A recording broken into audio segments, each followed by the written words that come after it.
ભૂતિયા તરીકે ઓળખાતા રઘુનંદન શ્રીનિવાસ કામથનું નિધન થયું. કામથની કંપની નેચર આઈસ્ક્રીમના સત્તાવારે આ અંગે માહિતી આપી.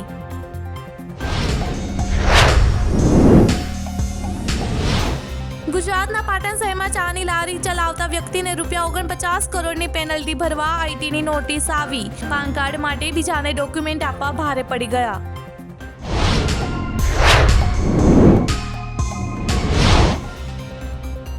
સુખપાલ ખૈરાનું પરપ્રાંતિયો અંગે વિવાદાસ્પદ નિવેદન આપ્યું. કહ્યું, થોડા વર્ષો પછી પંજાબમાં પાઘડી પહેરનારાઓ જોવા નહીં મળે.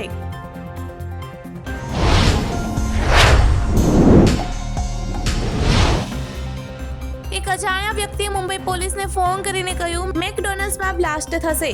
લોકસભા ચૂંટણીને લઈને ધમકીભર્યા કોલ મળી રહ્યા છે.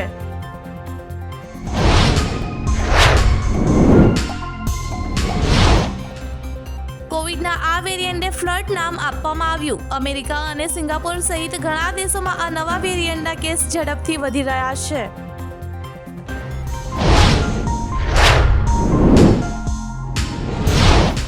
ડેલના પોર્ટલમાં સાયબર એટેક થયો હોવાની સંભાવનાને પગલે કંપનીએ તેના ગ્રાહકના ડેટા બ્રીચની ચેતવણી આપી. 49 મિલિયન ગ્રાહકોના ડેટા જોખમમાં હોવાની ચેતવણી.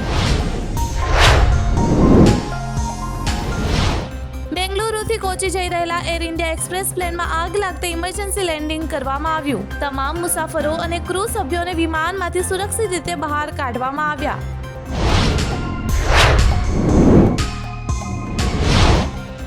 ઇઝરાયેલના એક મંત્રીએ પોતાના દેશના વડાપ્રધાન બેન્જામિન નેતન્યાહુને મોટી ધમકી આપી. કહ્યું, જો ગાઝામાં નવી યોજના પર કામ નહીં થાય તો પદ છોડી દઈશ.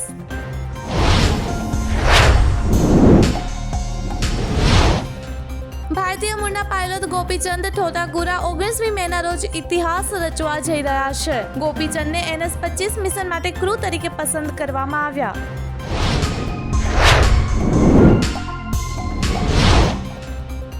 ભારતની સાત્વિક અને ચિરાગની જોડીએ થાઈલેન્ડ ઓપન બેડમિન્ટન ટુર્નામેન્ટ જીતી. ભારતીય જોડીએ ચીનની જોડીને સીધી 2 ગેમ્સમાં હરાવી દીધી હતી.